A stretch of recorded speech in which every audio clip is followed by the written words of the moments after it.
Bonjour, retour sur le CIPCA 2024, troisième jour. Je reçois Feriel Deriche, directrice du CIPCA.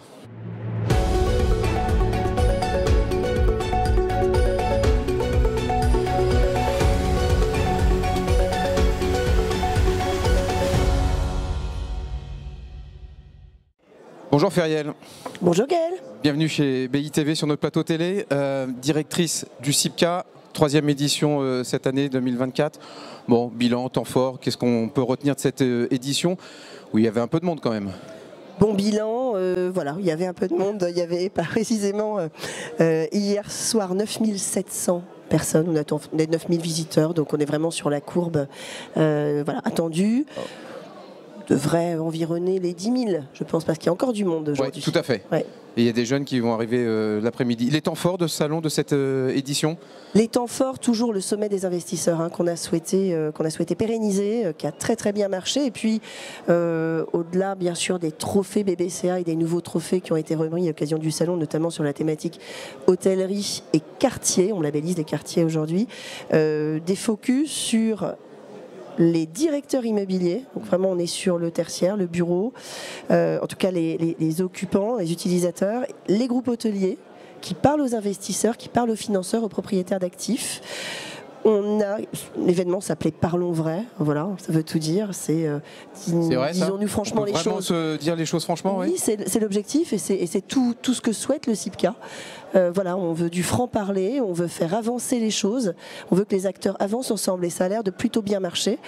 C'est la raison aussi pour laquelle ces événements de rencontres et de networking sont créés chaque année. On a également créé d'autres formats dédiés au territoire, ça a été vraiment un succès incroyable. Oui. Le sommet des territoires à une échelle nationale, mardi 8 après-midi, avec des croisements de regards d'établissements publics d'aménagement, avec voilà, en partenariat avec l'Union nationale des aménageurs aussi, les trophées de l'aménagement durable, avec des prises de parole en partenariat avec la CET, la Banque des territoires, d'élus à toute échelle de territoires, mais qui sont venus partager leurs expériences, leurs respectives, partager également voilà, leurs besoins. Vraiment, l'idée, c'est de faire avancer tous les acteurs ensemble et c'est plutôt bien réussi pour ce CIPCA. Ouais, très concrètement, il y a tous les acteurs de la chaîne de valeur de l'immobilier, j'ai envie de dire de la chaîne de la fabrique de la ville. Qu'est-ce qui a changé depuis le début, depuis le lancement du CIPCA en 3 ans, dans l'appréhension un peu de ces acteurs, de la dimension carbone? Je ne sais pas si je dois parler de changement, je parlerais plutôt d'évolution. Ouais. On est sorti de la prise de conscience, il y a eu une prise de conscience. Exactement, on a évolué concrètement, les mentalités ont évolué. Je pense que le CIPCA a joué ce rôle qui était important, de dire voilà, rencontrez-vous tous, avançons ensemble, partagez, c'est pas cloisonné. Quand on sait faire, eh bien, voilà, on a tout à apprendre les uns des autres. Et vous le disiez aussi tout à l'heure, ce qui a évolué, c'est que chacun travaillait un peu de son côté, en fait, en silo, ce que je disais. Et l'avantage d'avoir créé des formats en montrant que les territoires sont présents, les aménageurs sont présents, les architectes. En fait, sur ce salon, vous avez toute la chaîne de valeur, c'est très justement dit, de la maîtrise d'ouvrage public à la maîtrise d'ouvrage privé jusqu'à la petite solution. D'accord. Et on vient s'en emparer de cette solution. Alors, ce qui a évolué, c'est ça, c'est que tous ces acteurs sont de plus en plus nombreux sur le CIPCA et ont tous des choses à dire.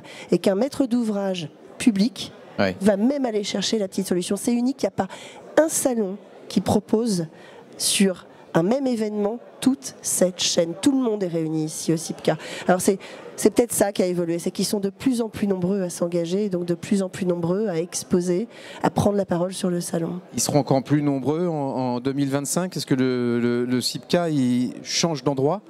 J'espère, je le souhaite. Écoutez, on doit quand même se dire aussi franchement les choses. On traverse une période qui n'est pas simple, voilà, une vraie crise de l'immobilier. Enfin, voilà, on peut le dire, oui.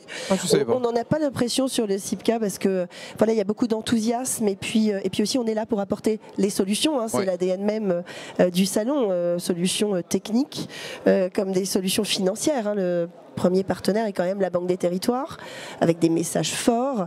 Donc voilà, mais l'ambition en tout cas pour 2025, c'est d'aller avec cette évolution. Enfin, c'est une question de bon sens. Ouais. De plus en plus d'acteurs vont s'engager. Ouais. Se sont déjà engagés sur l'édition 2025 par ailleurs. On a déjà de nombreux mètres carrés réservés. On a lancé un engagement sur 2 ans parce que ces sujets, en fait, on les règle pas. Oui, et on les règle pas en 1 an. Je veux dire, on a quelques années devant nous. Voilà, et donc on sera au Grand Palais, 6000 mètres carrés. Contre 2200 ici. Le vrai Grand Palais historique, rénové, voilà, qui nous ouvrira ses portes.